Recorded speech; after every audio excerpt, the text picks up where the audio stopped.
मैं चाहूंगा भारत की जो तैयारी है वो वाला की प्ले ऑन करें। प्रोफेसर राजन, अभी के जो हालात हैं आप उनको देखते हुए चाइना के मिसएडवेंचर्स फिर से शुरू हो चुके हैं। नंबर वन, हम अपनी तैयारी की बात कर रहे हैं, लेकिन क्या आपको लगता है कि बहुत जल्दी वापस फोकस शिफ्ट किया जा सकता है भारत की तरफ?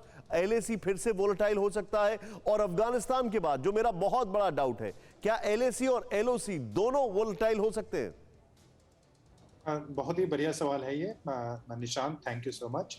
लेकिन मेरा मानना है कि अभी जो चीन की स्थिति है, चीन जिस ढंग से चारों तरफ से घिरा हुआ है, कोविड से लेके ताइवान से लेके साउथ चाइना सी में आप देख रहे हैं ऑकस तक, वो जिस ढंग से गिरा हुआ है, तो मुझे नहीं लगता है सच में कि चीन की इतनी हिम्मत होगी कि वो भारत पे किसी भी ढंग का मिसएडवेंचर करे। मैं इसको डिनाई नहीं करता कि बॉर्डर्स पे एक्सीडेंट होते हैं और कई बार मिसअंडरस्टैंडिंग में वॉर भी शुरू हो जाते हैं, ऐसे बहुत सारे एग्जाम्पल्स हैं।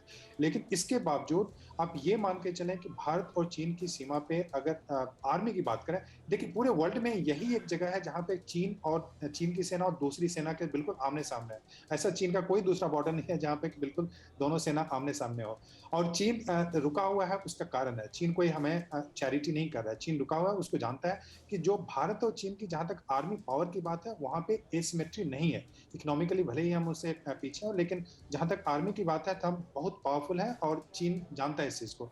तो इसलिए मुझे लगता है कि एक डेडलॉक की स्थिति है। उसका कारण यह भी है कि चीन को लगता है कि वहां पे कोई भी चीन कोई भी टेरिटोरियल ऑक्यूपेशन की कोशिश करेगा तो वो नहीं होगा, बल्कि चीन को डर लगता है कि भारत एक्सपेंड कर सकता है। भारत का जो रोड एक्टिविटीज और दूसरे जो एक्टिविटीज हो रहा है, चीन उसी से डरता है कि अगर वैसा हुआ तो फिर उसका काराकोरम से लेके नीचे तक, लद्दाख के नीचे के एरिया तक चीन प्रभावित हो सकता है। और इसीलिए मुझे लगता है कि वहां पे चीन अपनी एक जो टेम्पररी टेंट ये सब बनाने की कोशिश कर रहा है। तो मैं बिल्कुल निश्चिंत रहूंगा। और इसमें जो हमारे जनरल साहब जो नरावने, उनका भी स्टेटमेंट आया था कि वहां पे मोर और लेस अभी सिचुएशन स्टेबल है और चूंकि वार्तालाप भी चल रही है। और चीन के साथ हमारा जो रिलेशनशिप है उसकी कॉम्प्लेक्सिटी को भी थोड़ी समझने की जरूरत है कि एक राइवल भी है हमारा आर्मी मिलिट्री, दूसरा की कोलैबोरेशन भी चल रहा है और तीसरा कंपटीशन भी है। तो चीन के साथ हमारा रिलेशनशिप बिल्कुल अगले कुछ वर्षों से मुझे लगता है कि ऐसा ही चलने वाला है। आप जो बता रहे पॉइंट टेकन सर। अड़ी सोमवार से शुक्रवार शाम 6 बजे सिर्फ टीवी 9 भारतवर्ष पर।